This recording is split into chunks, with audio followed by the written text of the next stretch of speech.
I was actually quite sad today when I found out that Chadwick Boseman died.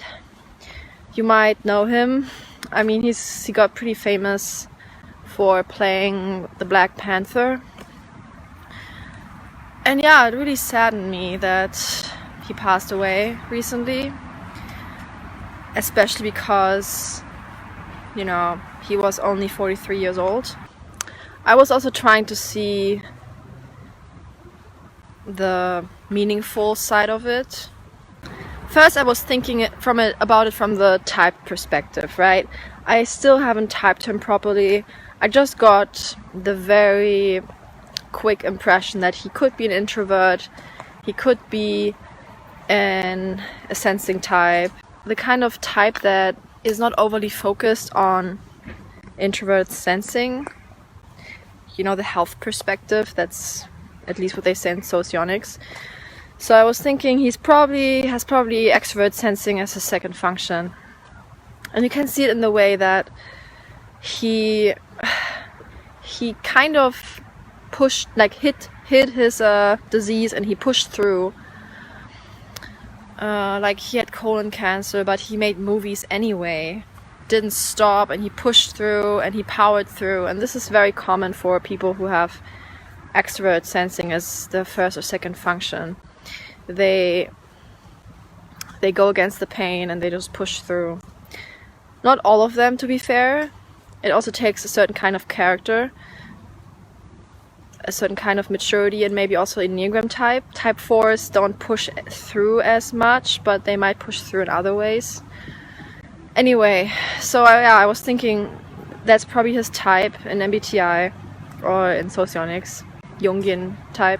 So I was stunned that he still made movies and he didn't look sickly. At least, he didn't seem as if he was that sick. Like, he could hide it pretty well. And once again, this is rather common for people who have extrovert sensing as one of their first two functions. Like the comparison between INFP and ISFP.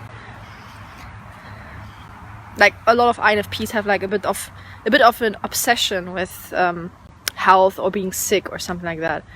That's very common with introvert sensing types, especially those who are mentally unhealthy. And ISFPs, not really. Like, they are or ISTPs, they often have like this strong facade. Anyhow, so yeah, that was pretty sad, of course.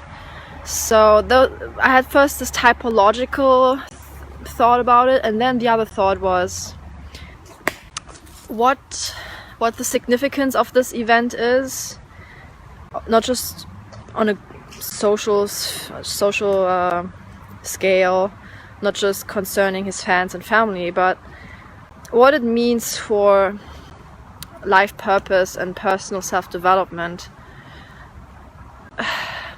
I almost get chills when I think about it, but I know a story where a woman had a sister and she also went through cancer, and she was pretty young. She was even younger than Chadwick Boseman. She was in her 30s, I think, in her late 30s, and she regretted her entire life. Like, she regretted everything she did. On her deathbed, she was like praying that she might get another chance, like that God or whatever, right, would give her another chance, but she still died. That gives me chills when I think about it, because it's such a sad story. But the sister then, it gave her the inspiration to make the most out of her life, right? Like, it gave her the inspiration, okay, I'm just gonna really go for my passion, I'm gonna make it a thing, I'm gonna monetize it, whatever, right? Like, she fully went for it, like carpe diem, right? But on the not YOLO side of it, but carpe diem in the sense of, okay, I'm really going to make something out of myself, like, I'm gonna do my best. So in comparison to that sister who died of cancer also, and who regretted her entire life, okay, I'm saying as an outsider, right? Like, I don't know him personally, I have no idea, right? But as an outsider, it seemed as if Chadwick Boseman still at least went for his dreams. He self-actualized himself, like it was a dream for him to play as the Black Panther.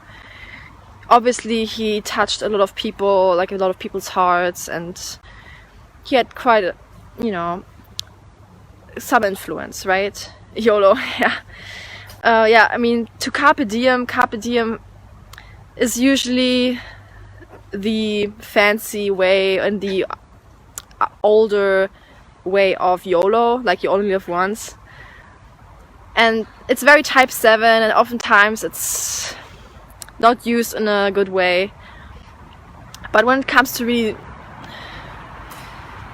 doing really what your heart desires, but on a deeper level, on a level that actually fulfills you, because going for instant gratification never fulfills you in the long run, basically. Like, there's always this emptiness, there's always this yearning for the next fix.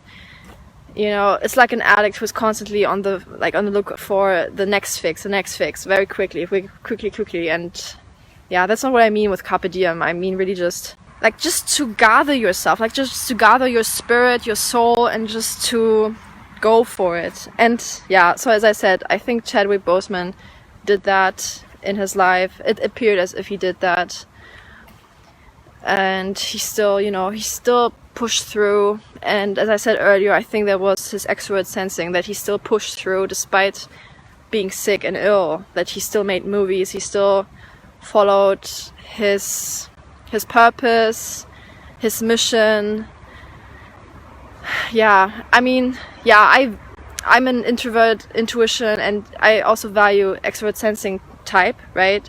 So for some of you here, you might not agree with this, but I'm really interested in like having a mission, right? Like life purpose, mission, you know, something where it's like purposeful and you do something, right? This is people who don't value introvert intuition or who don't value extrovert sensing, they don't necessarily relate to this.